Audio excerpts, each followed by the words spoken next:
అదే RTV app వార్తల్ని క్షణాల్లో చదివే అవకాశం ఉంటుంది. ఒక న్యూస్ పేపర్, ఒక టెలివిజన్ ఛానల్ మీ చేతుల్లో ఎప్పుడూ ఉంటాయి. కాంగ్రెస్ మంత్రుల బృందం దేవాదులకు వచ్చి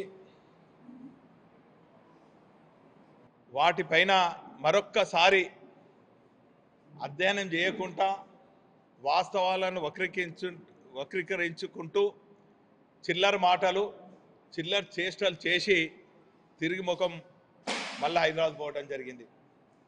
ఈరోజు వాళ్ళకి నిమిత్త జ్ఞానం ఉండాలి. సమైక్య రాష్ట్రంలో పాలించినటువంటి పార్టీలు అత్యధిక శాతం ఉన్నదంటే అది కాంగ్రెస్ పార్టీ, టీడీపీ. ఈరోజు సమైక్య రాష్ట్రంలో వ్యవసాయం దండుగా అంటే దాన్ని తెలంగాణ రాష్ట్ర తొలి ముఖ్యమంత్రి రైతు పక్షపాతి కేసీఆర్ గారు పండుగని నిరూపించి అనేక ప్రాజెక్టులు నిర్మాణం చేసి అనేక ఎండిపోయిన చెరువులను నీళ్లు నింపి వ్యవసాయం దండుగా కాదు పండుగని తెలంగాణ రాష్ట్రంలో నిరూపించినటువంటి మహనీయులు కేసీఆర్ గారు. అయితే దేవాదుల సాగునీటి లక్ష్యం 6.5 లక్షల ఎకరాలకే. వాస్తవంగా చెప్పానంటే దేవాదులకు పునాది పట్టింది. దేవాదుల పైన ఒక ప్రాజెక్ట్ నిర్మాణం చేయాలని ఒక ఆలోచన వచ్చింది. సమైక్య రాష్ట్రంలో కేసీఆర్ గారు తెలంగాణ గురించి, అన్యాయాల గురించి లేవనెత్తి త్యాగాల పునాది పైన టీఆర్ఎస్ పార్టీ స్థాపించి తెలంగాణ ఎడారి కాకుండా కాపాడుతామని చెప్పి ప్రకటన చేసి టీఆర్ఎస్ పార్టీ స్థాపించిన తర్వాత అప్పుడు 2003లో బహుశా అనుకుంటా స్థానిక ఎన్నికలు రాగానే హడావుడిగా చంద్రబాబుకు నిద్ర మేల్పుకొని తెలంగాణ కోసం ఏదో చేయాలని చెప్పి ఉట్టిన ఒక హెలికాప్టర్లో మేస్త్రిని కూడా అక్కడనే అందులో తీసుకొచ్చి, తాపిని తీసుకొచ్చి, సిమెంట్ తీసుకొచ్చి హడావుడిగా మరి ఆ రోజు పునాది వేయటం జరిగింది. పాపం అప్పుడు కూడా మా శ్రీహరన్న చంద్రబాబుతోనే ఉండే. అప్పుడున్నాడు, మా టీఆర్ఎస్ పార్టీలో ఉన్నాడు, ఇప్పుడు కూడా ఉత్తమ్ కుమార్ రెడ్డితో ఉన్నాడు. ఆయన ఎంత బ్రహ్మాండంగా చెప్పిండంటే అవి మీరు సాక్షాత్తు వినాలే. అయితే ఈ తీరుగా అవగాహన లేకుండా కాంగ్రెస్ నాయకులు దేవాదుల పైన అనేక ఆరోపణలే కాకుండా కేసీఆర్ పైన అవినీతి ఆరోపణలు చేస్తూ ఈరోజు మానసికంగా దెబ్బతీయాలని చేసే కుట్రలను యావత్ తెలంగాణ ప్రజలు గమనిస్తున్నది. మీరు ఎన్ని చేవాకులు పేలినా కూడా ప్రజల్లో చెరుగని ముద్ర వేసుకున్నటువంటి పార్టీ బీఆర్ఎస్ పార్టీ, కేసీఆర్ అని కూడా చెప్పక తప్పదు. వాస్తవంగా మొదటి దశ సోనియా గాంధీతోని 2008లో ప్రారంభించుకోవడం జరిగింది. 2009 నుంచి 14 వరకు కాంగ్రెస్ ప్రభుత్వం ఈ రాష్ట్రంలో ఉన్నది, సమైక్య రాష్ట్రంలో ఉన్నది. ఏ ఒక్క తెలంగాణ ప్రాజెక్టుకు నిధులు ఇవ్వలేదు. ఆ రోజు ప్రాజెక్టు 4,000 కోట్లు ఆ ప్రాజెక్టుకు ఉండే. కానీ కాంగ్రెస్ వచ్చిన తర్వాత 10,000 కోట్లకు పెంచి మీరు అవినీతికి పాల్పడ్డారని చెప్పి ఆ రోజు ఉన్నటువంటి ప్రతిపక్ష నాయకులు చెప్పడం జరిగిందని కూడా ఈ సందర్భంగా తెలియజేస్తున్నాం. ఈరోజు మీ పక్షాన చేరొచ్చు, కానీ ఆ రోజు వీరు ఈ దేవాదుల ప్రాజెక్టు 4,000 నుంచి 10,000 కోట్లకు పెంచినటువంటి విషయాన్ని ప్రకటించగానే మీరు అవినీతికి పాల్పడ్డారని చెప్పి ప్రజలు కూడా భావించినటువంటి విషయాన్ని ఈ సందర్భంగా తెలియజేస్తున్నాను. 5 లక్షల ఎకరాలు సాగు ఉన్నటువంటి పరిస్థితిని, సాగు లక్ష్యాన్ని కూడా మీరు తగ్గించిండ్రు. ప్రాజెక్ట్ వ్యయాన్ని మీరు పెంచినటువంటి విషయాన్ని తెలంగాణ ప్రజలు ఇంకా గుర్తుపెట్టుకున్నటువంటి విషయాన్ని ఈ సందర్భంగా తెలియజేస్తున్నాను. ఈ తీరుగా మరి తెలంగాణ రాష్ట్రం రాగానే బీఆర్ఎస్ పార్టీ హయాంలో 6,500 కోట్లు దేవాదులకు ఖర్చు చేయడం జరిగిందన్నటువంటి విషయాన్ని ఈ సందర్భంగా తెలియజేస్తున్నాం. ఆ రోజు దేవాదుల ప్రాజెక్టు గురించి ఎంతో గొప్పగా చెప్పిండ్రో మా శ్రీయరన్న మీరే దయచేసి వినాలని కూడా ఈ సందర్భంగా తెలియజేస్తున్నాను. శ్రీయర్ గారికి విజ్ఞప్తి చేస్తున్నా, మీరు ఇంత దేవతల గురించి స్టడీ చేసి ప్రాజెక్టుల గురించి తెలిసినటువంటి వ్యక్తి ఉత్తమ్ కుమార్ రెడ్డి గారి పక్కన ఉండగానే నోరు ఎందుకు మెదుపుతలేవు అనేది చెప్పి విషయాన్ని ఈరోజు యావత్ తెలంగాణ ప్రజలు మా శ్రీయరన్నను ప్రశ్నిస్తున్నారు. పార్టీలు మారొచ్చు కానీ మాట మార్చకు శ్రీయరన్న. దయచేసి ఇంత గొప్ప ప్రాజెక్టును నీ నోటి ద్వారా చెప్పినటువంటి ప్రాజెక్టును అక్కడ అవాకులు చెవాకులు పేలుస్తున్నటువంటి అవినీతి ఆరోపణలు చేస్తుంటే మరి నువ్వు ఏం చేస్తున్నావు అన్నటువంటి విషయాన్ని ఈరోజు ఉమ్మడి జిల్లా ప్రజలే కాదు తెలంగాణ ప్రజలు నేను ప్రశ్నిస్తున్నటువంటి విషయాన్ని కూడా ఈ సందర్భంగా తెలియజేస్తున్నాను. అయితే తెలంగాణ రాష్ట్రం ఏర్పడిన తర్వాత రైతును రాజు చేయాలని చెప్పి కేసీఆర్ గారు ప్రపంచంలోనే అబ్బురబోయే విధంగా తక్కువ కాలంలోనే కాళేశ్వరం లాంటి ప్రాజెక్టులు నిర్మాణం చేసి 1 కోటి ఎకరాలకు చివరి మడి వరకు కూడా నీరు అందించాలని చెప్పి అనేక ప్రాజెక్టులు నిర్మాణం చేసి కేవలం నీరు అందించడమే కాదు, రైతాంగానికి సకాలంలో ఎరువులు అందియాలి, నాణ్యతతో కూడినటువంటి విత్తనాలు అందియాలి, వారిని చైతన్యం చేయాలి, అవగాహన సదస్సులు ఏర్పాటు చేయాలని చెప్పి బ్రహ్మాండంగా రైతు వేదికలు ఏర్పాటు చేసి ప్రతి 5,000 ఎకరాలకు ఒక అగ్రికల్చర్ ఆఫీసర్ను నియమించి ఇన్ని బ్రహ్మాండంగా చేస్తున్నటువంటి పరిస్థితులలో కాంగ్రెస్ పార్టీ అధికారంలో రావాలని చెప్పి రైతులను మభ్యపెట్టి తెలంగాణ ప్రజలను మభ్యపెట్టి 420 హామీలు చెప్పి 6 గ్యారెంటీలతో అధికారం చేపట్టిన తర్వాత 8-9 నెలలు అయిన తర్వాత ప్రజల్లో అసహనం మొదలై ఎక్కడికక్కడ కాంగ్రెస్ నాయకులను నిలదీస్తుంటే దీన్ని డైవర్ట్ చేయాలి, పబ్లిక్ అటెన్షన్ను డైవర్ట్ చేయాలనే ఉద్దేశంతో కాంగ్రెస్ కాళేశ్వరం ప్రాజెక్టు మేడిగడ్డ పిల్లర్ కూలిందనో కాళేశ్వరం ప్రాజెక్టు కొట్టుకుపోయిందనో ఆ తదుపరి టెలిఫోన్ ట్యాపింగ్ అని ప్రతి 2-3 నెలలకు ఒక డ్రామా చేస్తుండ్రు. ఆ డ్రామా కొనసాగింపే హైడ్రా అన్నటువంటి విషయాన్ని కూడా ఈ సందర్భంగా తెలియజేస్తున్నాను. కాబట్టి ఈరోజు మళ్ళా ఇవన్నీ డ్రామాలు అయిపోయి ఈరోజు దేవాదుల ప్రాజెక్టుకు వచ్చి మళ్ళా అక్కడ ఏదో అవినీతి జరిగిందనో మరి కేసీఆర్ని ఇట్లా అట్లా అంటున్నారు. కాబట్టి మీరు ఎన్ని చిల్లర మాటలు చేసినా, మీరు ఎన్ని చిల్లర రాజకీయాలు చేసినా, మీరు ఎన్ని చిల్లర వేషాలు వేసినా తెలంగాణ ప్రజలు ఖచ్చితంగా మిమ్మల్ని నిలదీసే పరిస్థితికి ఆసనమైందన్నటువంటి విషయాన్ని ఈ సందర్భంగా తెలియజేస్తూ ఇటువంటి చిల్లర మాటలు మాని ఇప్పటికైనా రావాల్సినటువంటి రైతులకు రుణమాఫీ చేసి రైతు బంధు ఇచ్చి వారికి అన్ని రకాలుగా సకాలంలో ఎరువులు కానీ విత్తనాలు అందించి రైతుల అభిమానం చూరగొనాలే, లేకుంటే మాత్రం రైతుల ఆగ్రహానికి గురికాక తప్పదు కాంగ్రెస్ నాయకులు అని చెప్పి ఈ సందర్భంగా తెలియజేసుకుంటూ వల్లకాడు చేయాలనే ఆలోచనతో వ్యవసాయం మీద ఏమాత్రము అవగాహన లేకుండా దేశానికి అన్నపూర్ణ లాంటి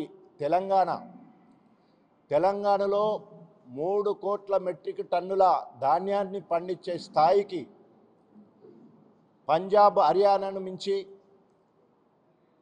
వరి ధాన్యంలో మేటిగా నిలిచే స్థాయికి తీసుకుపోయి 1 కోటి ఎకరాల మాగాణకు నీళ్ళంటే దాదాపు 1.5 కోటి ఎకరాలకు నీళ్ళు అందించే విధంగా తెలంగాణలో ఉన్న అన్ని ప్రాజెక్టులను రీఇంజనీరింగ్ రీడిజైనింగ్ చేసి ప్రతి ఎకరాకు నీళ్ళు అందించే కార్యక్రమం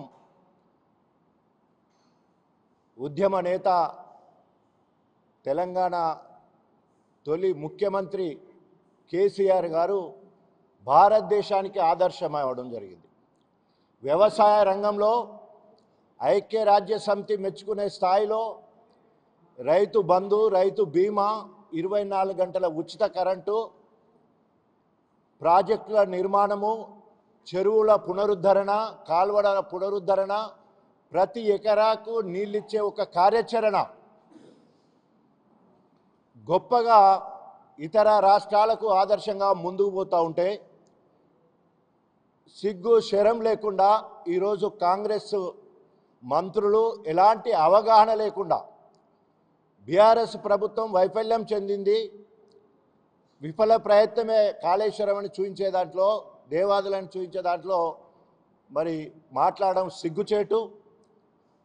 ఎప్పుడూ ప్రతిపక్షంగా ఉన్నప్పుడు అంటే తిడితే పడ్డం, కానీ ఇప్పుడు అధికారంలో ఉండి దొంగే దొంగ దొంగ అన్నట్టు ఈరోజు దొంగలు పడ్డ తర్వాత 6 నెలలకు కుక్కలు మొరిగినట్టు మామూలుగా ఏప్రిల్ మే నెలలో రివ్యూ చేసేవాళ్ళం మేము. ప్రతి నియోజకవర్గంలో అక్కడున్న అధికారులతో రివ్యూ చేసి మరి రిజర్వాయర్లకు ఎప్పుడు నీళ్ళు తీసుకురావాలి, పంపులు ఎప్పుడు ఆన్ చేయాలి, చెరువులు ఎప్పుడు నింపాలని చెప్పేసి ఏప్రిల్ మేలో చేసే కార్యక్రమం ఉండే. కానీ ఈరోజు నాట్లు కూడా అయిపోయినాయి, కలుపులు తీసుకునే సమయం వచ్చింది. ఇప్పటి వరకు దేవాదుల ద్వారా మరి రిజర్వాయర్లకే గతి లేదు, ఒట్టిపోతూ ఉన్నాయి. ఇక చెరువుల సంగతి దేవుడెరుగు, పొలాల సంగతి ఆగమ్య గోచరంగా ఉంది రైతు పరిస్థితి. ఒక పక్క రైతు బంధు, రైతు భరోసా అన్నారు, వేయలేదు. విత్తనాలు సరిగా దొరకట్లేదు. ఎరువుల కోసం మళ్ళీ చెప్పులు లైన్లో పెట్టే పరిస్థితి ఏర్పడ్డది. అదేవిధంగా సాగునీరు లేనేలేదు. కాంగ్రెస్ వచ్చింది, కరువు వచ్చింది అన్నట్టు ఒక్కటి కూడా వర్షకాలం వల్ల ఒక్క చెరువు అంటే ఒక్క చెరువు కూడా నిండలేదు మన వరంగల్లో. ప్రత్యేక మా గన్పూర్లో ఒక్క చెరువు కూడా వర్షాల వల్ల కానీ లేదా దేవాదుల వల్ల కానీ ఇప్పటివరకు నింపలేదు. గత 10 సంవత్సరాలు 2014 నుంచి వెళ్ళి 2024 చివరి వరకు, మన 2023 చివరి వరకు ఎప్పుడో చెర్లు ఏప్రిల్ మే నెలలో నింపేది. గణపురంలో ఎండాకాలం మేలో పోతుంటే వాగులు దాటడానికి కష్టమయ్యే పరిస్థితి ఉండేది. ఎందుకంటే మత్తళ్ళు పడి వాగులు పోతూ ఉండేది, అక్కడ రోడ్లు మట్టి రోడ్లు ఉంటే పోయే కష్టం ఉండేది. ఆ రకంగా తెలంగాణ రాష్ట్ర ప్రభుత్వం తెలంగాణ సస్యశ్యామలం చేస్తే ఈరోజు కాంగ్రెస్ రైతుల మీద కక్ష కట్టి ఎడారిని చేయాలనే ఆలోచనతోటి, వ్యవసాయ విధానం మీద ఒక ఆలోచన లేదు ముఖ్యమంత్రికి లేదు. మరి ఇరిగేషన్ శాఖ మంత్రిగా ఉన్న ఉత్తమ్ కుమార్ రెడ్డి సీనియర్ మంత్రిగా ఉన్నారు. మరి వారు మాట్లాడేది చూస్తేనైతే ఓన్లీ తిట్టడమే పనిగా పెట్టుకున్నట్టు కనబడతా ఉన్నది. కడియం శ్రీ లాంటి వాడు ఏ ఎండకు ఆ గొడుగు పట్టే మనిషి. దేవాదుల సృష్టికర్త అన్నాడు. 2003లో శిలాపలకం వేసి వస్తే 17 నెలలైనా తట్ట మట్టి తీయకపోతే నా చేతుల స్వయంగా నా చేతులు అక్కడ పిండాలు పెట్టి రావడం జరిగింది. తట్ట మట్టి తీయకపోతే పిండాలు పెట్టి రావడం జరిగింది 2003లో. అటు తర్వాత 2004 నుండి 2014 వరకు కాంగ్రెస్ హయాంలోనే నత్తనడక నడిచింది. ఇంతకుముందు చెప్పినట్టు 2008లో సోనియా గాంధీ గారు వచ్చి దేవాదుల దగ్గర నీటిని విడుదల చేస్తే కడియం శ్రీహరి అభివృద్ధి నిరోధకుడు, దేవాదుల వ్యతిరేకి, south canal Dharmasagar south canal నీళ్లు విడుదల చేయాలని రూల్ ఉంటే నీళ్లు విడుదల చేయడం కాకుండా ఆ కీ తీసి చెర్లో వేయడం జరిగింది. ఆయన క్రిమినల్ కేసు కూడా పెట్టడం జరిగింది. అంటే నీళ్లు విడుదల చేయాలి. ఒకవేళ కనుక ఆయన బై ఎలక్షన్లో ఎమ్మెల్యే గెలిచినప్పుడు 2008లో నీటి విడుదల చేస్తున్నప్పుడు నియోజకవర్గంలో పేరు తీసుకొచ్చుకునే విధంగా నీళ్లు విడుదల చేసే బదులు ఆయన నీటిని ఆపేయడం జరిగింది. నీటి విడుదల చేయకుండా ఆ కీ తీసాన్లు వేయడం జరిగింది. ఈ రకంగా ఎప్పుడు కడియం శ్రీహరి అనే వ్యక్తి తన వ్యక్తిగత ప్రయోజనాలకు గణపురం నియోజకవర్గాన్ని తాకట్టు పెట్టిండు. ఆయన అధికారం కోసము మరి దేనికైనా దిగజారి చంద్రబాబు నాయుడుకి వెన్నుపోటు పొడిచిండు, బీఆర్ఎస్ పార్టీలోకి వచ్చిండు. మరి 10 సంవత్సరాలు తెల్లారు లేస్తే కేసీఆర్ పక్కనే ఉన్నావు, తెల్లారు లేస్తే ఉప ముఖ్యమంత్రిగా ఉంటివి, ఎంపీగా ఉంటివి, ఎమ్మెల్యేగా 2 సార్లు నామినేటెడ్ పదవిలో ఉంటివి, తర్వాత మొన్న ఎమ్మెల్యేగా కూడా ఉంటివి. ఈ 9 సంవత్సరాల సమయం నీకు సరిపోలేదా దేవాదులను అన్ని రకాలుగా అభివృద్ధి చేయాలని, లేదా పెండింగ్లో ఉన్న పనులను మంజూరు చేయించాలని? అదిగాక మొన్నటికి మొన్న ఎలక్షన్లకు ముందు 6 నెలలకు ముందు మేము గణపురం నియోజకవర్గంలో ఇంకా మెట్ట ప్రాంతాన్ని నీళ్ళు అందుతలేవనే ఉద్దేశంతో పల్ల రాజేశ్వరరెడ్డి గారు నేను పలుమార్లు కేసీఆర్ దగ్గరికి పోయి అడిగితే 134 కోట్ల రూపాయలు 3 లిఫ్ట్లను మంజూరు చేయడం జరిగింది. శ్రీపతిపల్లి, కొండాపూర్, లింగంపల్లి ఎత్తు ప్రాంతాలు చిలుపూరు మండలంలో, అదేవిధంగా పీచర, వేలేరు, కమ్మరిపేట, నారాయణగిరి, ముప్పారం, అదేవిధంగా దిగువ ప్రాంతంలో మల్లకపల్లి, వంగాలపల్లి, ధర్మాపురంకు నీళ్లు రావాలనే ఉద్దేశంతో అదేవిధంగా కిందికి వర్ధనపేటకు పోయే విధంగా ఈ లిఫ్టులు మంజూరు చేస్తే ఇప్పటి వరకు నీకు నిజంగానే దేవాదుల సృష్టికర్త అని చెప్పుకున్నావు కదా, సిగ్గుండాలి కదా, కనీసం స్వార్థకత దానికి ఎంటబడి పనిచేయాలి. నీళ్లు రాకపోతే కాలువలు వెంబడి నేను పాదయాత్ర చేసిన, తూముల దగ్గర నేను పడుకొని నీళ్ళు ఇప్పించే ప్రయత్నం చేసిన. ఒక్కనాడు ఒక రిజర్వాయర్ను సందర్శించకపోతివి, ఒక కాలువను చూడకపోతివి, ఒక చెరువు దగ్గరికి పోకపోతివి, ఏమైనా కూడా కాంట్రాక్టర్లతో మాట్లాడు పైపైన చూసుకుంటే తప్ప నిజమైన తిమింగిలము, అవినీతి తిమింగిలం అంటే దేవాదుల మీద అంతో ఇంతో సంపాదించుకున్నాడు ఎవరంటే కడియం శ్రీహరికే ఎక్కువ పెద్ద వాటా చెందింది. దేవాదుల ప్రాజెక్టులో అందరికంటే ఎక్కువ ముట్టింది ఎవరికంటే కడియం శ్రీహరికి. లింగంపల్లి రిజర్వాయర్ కట్టలే, ఓన్లీ మంజూరు తీసుకొని టెండర్ అయిందని చెప్పేసి అడ్వాన్స్గా ముందే లంచం తీసుకున్న సంగతి జగమందరికీ తెలుసు. ఇప్పుడు ఉన్న పనులు, శాంక్షన్ చేసుకున్న పనులు, నీ బిడ్డకు ఎంపీ టికెట్ కోసం కాంగ్రెస్కు పోయినావు, మరి దానికి అభివృద్ధి అని పేరేది చెప్తే అభివృద్ధి కోసం నేను పోయిందని చెప్పాల్సిన అవసరం ఉన్నది. ఒక పైసా తీసుకొస్తావా, ఒక అదనంగా ప్రాజెక్టు తీసుకొస్తావా, ఒక ప్యాకేజీ తీసుకొస్తావా, ఏం చేసినావు నువ్వు అభివృద్ధి కోసం అని చెప్పేసి 100 మంచాల దవాఖానా తీసుకొస్తే 37.5 కోట్లు మంజూరు అయితే శంకుస్థాపన చేస్తా అంటే ఆపిచ్చినావు. గణపురం నియోజకవర్గ కేంద్రము 23,000 జనాభా ఉంటే మున్సిపాలిటీ కాకుండా ఆపినావు. 10 కోట్ల రూపాయలు చిరుపూలుగుట్ట దేవస్థానానికి అభివృద్ధి కోసం తీసుకొస్తే ఇవన్నీ నేను మంత్రి అయితే వచ్చినాకనే మొదలు పెడతాను అన్నీ ఆపించినావు. మంత్రి సంగతి దేవుడెరుగు. నువ్వు అన్నట్టు బీఆర్ఎస్ పార్టీ నుంచి వెళ్ళి గెలిచినావు. తెలంగాణ ఉద్యమకారులందరూ కేసీఆర్ నాయకత్వం నీకు సహకరించిండు. కేసీఆర్కు వెన్నుపోటు పొడిచినావు, తెలంగాణ ఉద్యమకారులకు వెన్నుపోటు పొడిచినావు. నీ అవకాశవాదంగా కాంగ్రెస్ పోయినావు. మరి అక్కడ పోయినాక ఏం సాధించినావు? కనీసము మంజూరైన పనులే సాతగాని దద్దమ్మవు నువ్వు. ఇప్పుడు కొత్తగా పనులు ఏం తీసుకొస్తారని పోయినావు. నిన్న నీ ఇంతకుముందు అన్న చెప్పినట్టు మరి అంతకుముందు అనర్గళంగా మాట్లాడే నీ గొంతు ఏమైపోయింది? ఎక్కడైతే సమ్మక్క సారలమ్మ బ్యారేజ్ దగ్గర 365 రోజులు నీటి లభ్యత ఉంటుంది, దాదాపు 300 రోజులు నీళ్లు లిఫ్ట్ చేసే అవకాశం ఉంది. అక్కడ దాదాపు 60 టీఎంసీల నీళ్లు కనుక లిఫ్ట్ చేసేది ఉంటే అన్ని రిజర్వాయర్లకు వస్తాయి, అక్కడి నుంచి కిందిపోతాయి. నిజంగానే దేవాదుల గన్పూర్ కోసం అన్నట్టు మాకు ఎస్ఆర్ఎస్పి నుంచి వెళ్ళి మాకు నీళ్లు రావు, కాళేశ్వరం నీళ్లు మాకు రావు.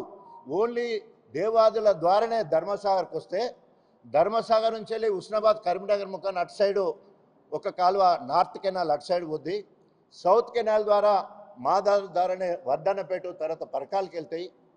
అదేవిధంగా గన్పూర్ రిజర్వాయర్ దగ్గర నుంచి వెళ్ళి నవాపేట రిజర్వాయర్కి వెళ్తుంటాయి, పాలకుర్తికి వెళ్తాయి, నవాపేట నుంచి వెళ్ళి ఆలేరుకి వెళ్తాయి, తర్వాత గుండాల మండలానికి వెళ్తాయి, తర్వాత గన్పూర్ నుంచి వెళ్ళి మళ్ళీ అశ్వరాపల్లి నుంచి వెళ్ళి చీటకోడూరు వరకు జనగాంకి వెళ్తాయి.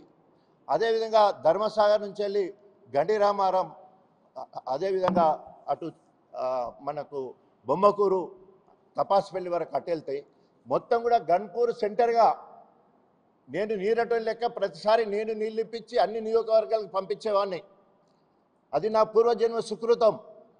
ఎందుకు ఈ మాట అంటున్నానంటే దాదాపు 2004 నుండి 2023 వరకు ప్రజా జీవితంలో ఉండి ప్రజల కష్టసుఖాల్లో పాల్పంచుకోవడం, రైతుల కష్టసుఖాల్లో పాల్పంచుకోవడం, ప్రతి కుటుంబానికి దగ్గర అవడం, ప్రజాహిత కార్యక్రమాలు చేసుకుంటూ ముందుకు వెళ్తున్న క్రమంలో ఈరోజు గణపురం నియోజకవర్గం కడియం శ్రీహరి ఎమ్మెల్యేగా గుట్టకొక్కడు, పుట్టకొక్కడు, రాయికొక్కడు, రప్పకొక్కడు అయిపోయే పరిస్థితి గణపురం కనబడుతూ ఉన్నది. ఎవరు ఏం చేస్తున్నారో ఆగమ్య గోచరంగా ఉన్నారు. ఎందుకోసం అంటే కాంగ్రెస్లో ఎవరు అడిగేటోళ్ళు లేరు. ఆయనను చూస్తేనే మొత్తం ముందే అందరికి హుకుం జారీ చేసిండు. డిక్టేటర్షిప్, ఆహాం మొత్తము బెదిరించి ఎవరిని ఓర్చుకునే పరిస్థితి లేకుంటే అందరూ వేచి చూస్తూ ఉన్నారు. సిగ్గు శరం ఉండేది ఉంటే ఇప్పటికైనా నువ్వు బీఆర్ఎస్ నాయకులు కార్యకర్తలు ఉద్యమకారులు త్యాగం చేసి నిన్ను గెలిపించారు. బీఆర్ఎస్ పార్టీ నుండి గెలిచిన ఎమ్మెల్యే పదవికి బేషరతుగా వెంటనే రాజీనామా చేయి. నువ్వు కాంగ్రెస్ పార్టీలో నుండి అభివృద్ధి ఏ రకంగా సాధిస్తావో కాంగ్రెస్ పార్టీ చేసి చూపించమని హెచ్చరిస్తూ, ఇప్పటికైనా ఊకదంపుడు ఉపన్యాసాలు కాదు కడియం శ్రీహరి, నీ కార్యాచరణ ఇప్పటికే 63 ఏళ్ళు 73 ఏళ్ళు 74 సంవత్సరాల వయసు వచ్చింది.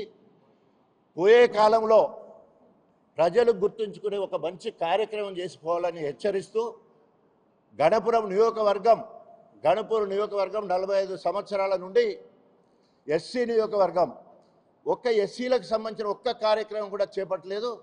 అక్కడ ఆయన ఒక డిగ్రీ కళాశాల తీసుకెళ్ళి దుస్థితి చెప్పేది ఉంటే ఆయన మీద చాలా మాట్లాడేది ఉన్నది, కానీ సందర్భం కాదు. ఇప్పటికైనా రైతు పక్షపాత లెక్క కేసీఆర్ గారు ఏ కార్యక్రమాలు అయితే చేపట్టిలో అవన్నీ సజావుగా ముందుకు పోవాలి. రైతు రుణమాఫీ అందరికీ అన్నట్టు 31,000 కోట్ల రూపాయలు అందరికీ రుణమాఫీ కావాలి. అదేవిధంగా రైతు భరోసా ఇప్పటికే ఆలస్యమైంది, వెంటనే రైతు భరోసా కింద దిగాలి. సాగునీటిని యుద్ధ ప్రాతిపదికన గ్రామాలకు చెరువులకు నింపే కార్యక్రమం చేపట్టాలని చెప్పేసి తెలియజేసుకుంటూ సెలవు తీసుకుంటాం. ఇరిగేషన్ మంత్రి గారు, అదేవిధంగా సివిల్ సప్లైస్ మంత్రి గారు 2 శాఖలు నిర్వహిస్తున్నటువంటి బాగా సీనియారిటీ ఉన్నటువంటి మంత్రిగా నిన్న వారు దేవాదుల ఇంటెక్ వేల్ దగ్గర జిల్లా ఇన్ఛార్జ్ మంత్రి పొంగులేటి శ్రీనివాసరెడ్డి గారు, ఈ జిల్లాకు చెందిన 2 మంత్రులు దాదాపు సగం క్యాబినెట్ నిన్న రివ్యూ చేసింది. Devadula lift irrigation scheme KCR గారి నాయకత్వంలో 10 సంవత్సరాల పాటు ఏమాత్రం ముందుకు పోలేదు. మేమే రాబోయేటువంటి కొద్ది రోజుల్లోనే కంప్లీట్ చేస్తాం. వాళ్ళ పార్టీ నేత సోనియా గాంధీ గారి చేతుల మీదుగా ప్రారంభిస్తామని చెప్పి నిన్న ప్రకటన చేశారు. ఇప్పుడు ప్రభుత్వంలో కాంగ్రెస్ పార్టీ ఉన్నది, తప్పకుండా ప్రారంభించే అవకాశాలు, అధికారం ప్రజల వారికే కట్టబెట్టారు. కానీ 90% ప్రాజెక్టు పూర్తి చేసినటువంటి కేసీఆర్ గారిని నిన్న ఉత్తమ్ కుమార్ రెడ్డి గారు డెకాయిటీ అన్నారు. డెకాయిట్ అంటే ఆనాడు ధనయజ్ఞం రాజశేఖర రెడ్డి గారి యొక్క నాయకత్వంలో జలయజ్ఞం ధనయజ్ఞంగా మారినప్పుడు ఆనాడు కూడా ఇరిగేషన్ మంత్రిగా ఉన్న ఉత్తమ్ కుమార్ రెడ్డి గారి నాయకత్వంలో 1000 కోట్ల రూపాయలు దొంగలకు కట్టబెట్టినటువంటి ఆనాటి ఇరిగేషన్ మంత్రి, ఈనాటి ఇరిగేషన్ మంత్రి ఉత్తమ్ గారు. డెకాయిట్ అంటే అదేనా ఉత్తమ్ రెడ్డి గారు? ఒకసారి ఆత్మవిమర్శ చేసుకోండి. ఈ ఉమ్మడి వరంగల్ జిల్లాలో ఎస్ఆర్ఎస్పి దేవాదుల రిలేటెడ్ ఇరిగేషన్ వర్కులతో పాటు ఈ రాష్ట్రంలో ఆనాడు జలయజ్ఞం ముసుగులో మీరు మొబిలైజేషన్ అడ్వాన్సులు వివిధ ప్రాజెక్టుల కింద చెల్లించినటువంటి డబ్బులను అప్పటి కాంట్రాక్టర్లు దొంగల వలె రాష్ట్రాలు దాటి పారిపోతే పైసలు పట్టుకొని ప్రభుత్వం సొమ్మెత్తుకొని కేసీఆర్ గారు వచ్చిన తర్వాతనే రెవెన్యూ రికవరీ యాక్టులు పెట్టి 62 సెక్షన్ అప్లై చేసి వారిపైన వారి కాంట్రాక్టులు రద్దు చేసి రెవెన్యూ రికవరీ యాక్ట్ ద్వారా ఆనాటి మొబిలైజేషన్ అడ్వాన్స్లను రికవరీ చేసిన కేసీఆర్ గారి డెకాయిటా 1000 కోట్ల రూపాయలు మీ అనుమాయులకు మీరు అప్పచెప్పి అందులో 100 కోట్లు దొబ్బినటువంటి ఉత్తమ్ కుమార్ రెడ్డి గారు మీరు డెకాయిటా. ఇవాళ మీరు 2 డిపార్ట్మెంట్లకి రాష్ట్రంలో మంత్రిగా పనిచేస్తున్నారు కదా. ఒక ఇరిగేషన్ గురించి నిన్న మాట్లాడుతూ కేసీఆర్ గారు డెకాయిట్ అన్నారు. సివిల్ సప్లైస్ డిపార్ట్మెంట్ కూడా మీ చేతులు ఉన్నాయి కదా. ఇప్పుడు current issue, on going issue, ఈ రాష్ట్రంలో 1832 సెంటర్లు ఓపెన్ చేసి బాజాప్తా అకౌంట్ల ద్వారా ప్రభుత్వ నిబంధనలను ఉల్లంఘించి ఇవాళ మీరు డబ్బులు వసూలు చేసి జేబులు నింపుకున్న నువ్వు డెకాయిట్ ఉత్తమ్ కుమార్ రెడ్డి. జైలు 1000 రోజులు నీకు దగ్గర పడ్డాయి. సివిల్ సప్లై స్కామ్ నీ మెడకు ఉరితాడైంది. ఆ భయంతో నీకు కాంగ్రెస్ పార్టీ మద్దతుగా లేదు, రేవంత్ రెడ్డి మద్దతుగా లేడు, మిగతా వాళ్ళందరూ మద్దతుగా లేరు. పొత్తుగూడినప్పుడు రేవంత్ రెడ్డి మీ ముఖ్యమంత్రి, నువ్వు పొత్తుగూడినవు. కానీ కుంభకోణం బీఆర్ఎస్ బయటపెట్టిన తర్వాత మీ మధ్య విభేదాలు ఉన్నాయి. ఆ భయంతో ఇలా కేసీఆర్ను తిడితే కాంగ్రెస్ అధిష్టానం నిన్ను ఈ కుంభకోణం నుంచి బయటపడుతుందని చెప్పి అనుకుంటున్నావు. నీ ప్రేలాపనలు నిలబడాయి. జైలు తప్పదు ఉత్తమ్ కుమార్ రెడ్డి నీకు. ఇలాంటి పిచ్చి మాటలు. కాళేశ్వరం అంటే 1,00,000 కోట్లు పెడితే కూలిపోయిందంటవా నిన్న? సిగ్గు శరం లేదు. ఓ దిక్కు కమిషన్, ఒక అత్యున్నతమైనటువంటి స్వయం ప్రతిపత్తి గల ఒక కమిషన్, దానిపైన విచారణ పనిలో ఉన్నది. మీ ఆ విచారణ ముగియలేదు, కమిషన్ రిపోర్ట్ రాలేదు, సంబంధిత మంత్రిగా ఉంటావు. పిచ్చి మాటలు రోడ్ల మీద రోడ్రోబియే మాట్లాడినట్టు మాటలు మాట్లాడతావా? ఇదేనా మీ అనుభవం? ఓ పిసిసి అధ్యక్షుడిగా పనిచేసినావు, సీనియర్ మంత్రి అంటావు. నీకున్న అలవాట్లు, చిల్లర అలవాట్లు, 1,00,000 2 లక్షలు తీసుకునే అలవాట్లు బుద్ధి మార్చుకోవాలి. ఇది వరంగల్ బిడ్డ, ఏది పడితే అది మాట్లాడొద్దని చెప్పి మరొక్కసారి తెలియజేస్తున్నాం. నేను మళ్ళీ అంటున్న వేదిక ద్వారా, ఉత్తమ్ కుమార్ రెడ్డి గారు, మీరు నిన్న వరంగల్ జిల్లా పర్యటనకు వచ్చారు కదా, ఇరిగేషన్ గురించి మాట్లాడుతూ మీ మీద ఆరోపణల సివిల్ సప్లై స్కామ్ గురించి ఎందుకు మీరు మాట్లాడతలేరు? ఇప్పటికీ 100 రోజులుగా మీ మీద బీఆర్ఎస్ పార్టీ పోరాటం చేస్తూ ఉన్నది.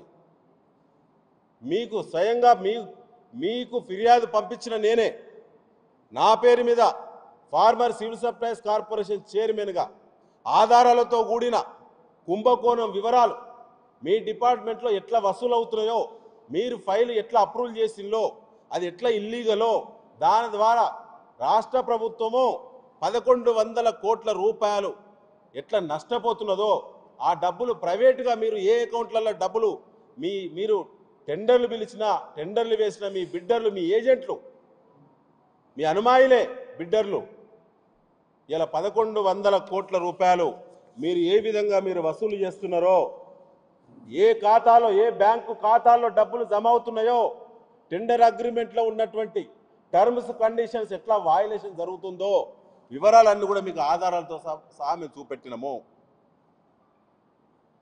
రైతులు కష్టపడి పండించి వారి చెమట చుక్క నుంచి వచ్చినటువంటి ధాన్యాన్ని టెండర్ రూపంలో 2,007 రూపాయల క్వింటాలు బహిరంగ మార్కెట్లో అమ్మినవు. నువ్వు వసూలు చేసేది 2,230 రూపాయలు. ఎట్లా వసూలు చేస్తున్నావు చెప్పాలి. మిగతా డబ్బులు ఎక్కడి పోయినాయి? నీ ఏఐసిసికి కప్పంగట్టుడు, నువ్వు ఖజానా నీ జేబు నింపుడు, నువ్వు డెకాయిట్. సిగ్గుండాలి, శరం ఉండాలి, ఇజ్జత్ ఉంటే ఒక్కసారైనా ప్రెస్ పెట్టి సివిల్ సప్లైస్ స్కామ్ మీద, మేము చేసిన ఆరోపణల మీద మా పార్టీ వ్రాతపూర్వకంగా నీకు, మీ civil supplies commissioner, ex officio secretary గారికి, ఎండిటి ఎస్సీ సెల్ మన ఎండి గారికి, చీఫ్ సెక్రటరీ గారికి మేము ఫిర్యాదు వ్రాతపూర్వకంగా చేసినాం. స్పందన లేదు. రిజిస్టర్ పోస్ట్ చేసినాం, రిప్లై లేదు. మెయిల్ ద్వారా పంపించిన 2 సార్లు, 0 రెస్పాన్స్. చివరికి హైకోర్టులో మీ కుంభకోణాన్ని ఆపండి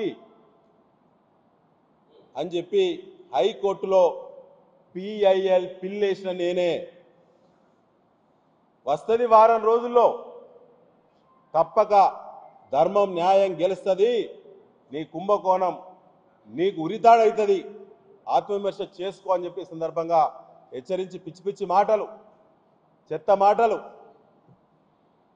ఆయన నోరు ఎట్లుందంటే మూసీ నదికి ఆయన నోరుకు తేడాలేదు. మూసీ నది కంపే ఆయన మాట్లాడితే. ఇంతకుముందు రేవంత్ రెడ్డి అనుకున్నాం, ఆయనకి ఈయన తోడైంది.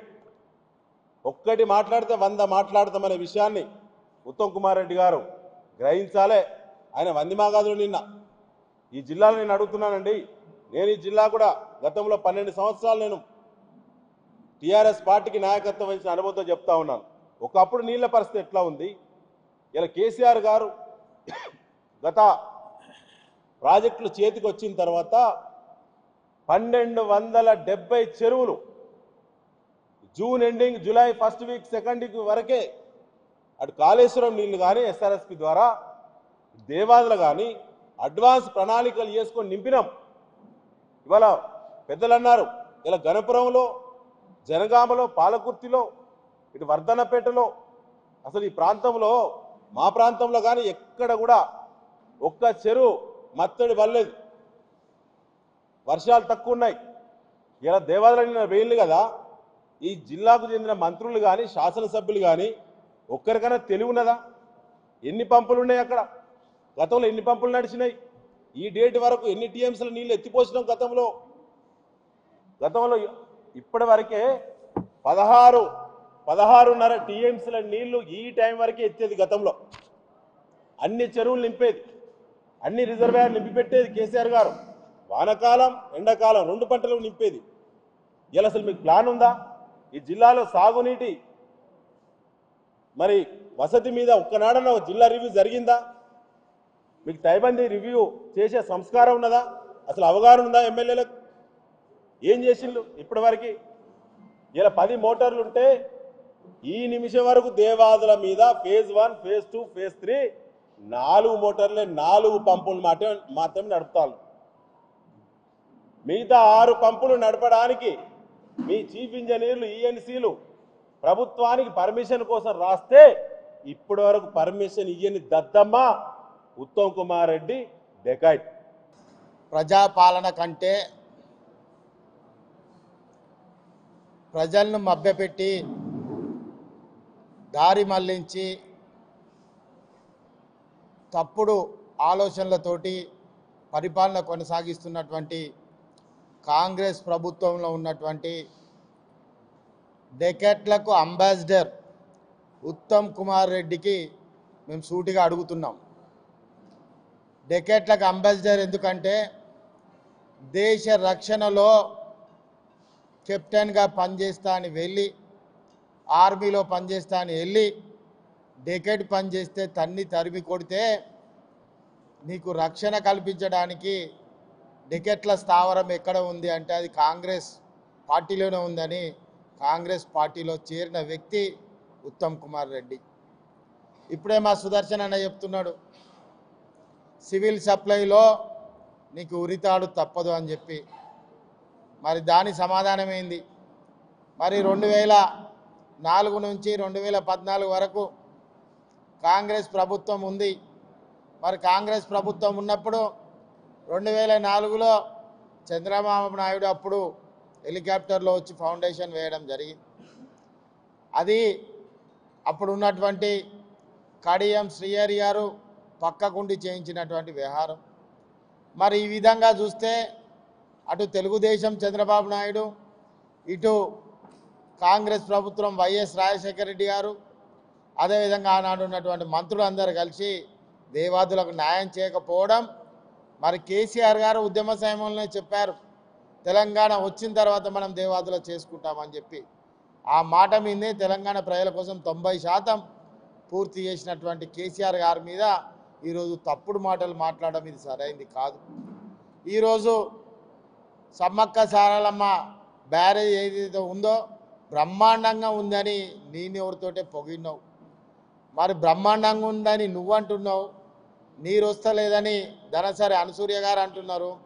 మరి ఏది నిజం ఏది అబద్ధం అని కూడా ఈ సందర్భంగా అడుగుతున్నాం. ముఖ్యంగా ఒకటి మాత్రం సూటిగా అడుగుతున్నాం, మీరు పరిపాలించే మీకు అసలు అర్హత ఉందా? ఈరోజు తెలంగాణలో రైతులు అల్లాడిపోతున్నారు. రైతులకు ఇచ్చిన మీ మాటలు ఎక్కడ పోయినాయి? మీ వాగ్దానాలు ఎక్కడ పోయినాయి? మీ యొక్క చేయాల్సిన పరిపాలన పద్ధతి ఎక్కడ పోయింది అన్నది కూడా ఈ సందర్భంగా అడుగుతున్నాం. ఖచ్చితంగా ఉత్తమ్ కుమార్ రెడ్డిని ఏదైతే హుజూర్ నగర్ ఎన్నికలలో చిత్తుగా ఓడించి బొందబెట్టామో, రేపు రాబోయే రోజులలో నీ పరిస్థితి నీకు ఉరితాడు కాదు.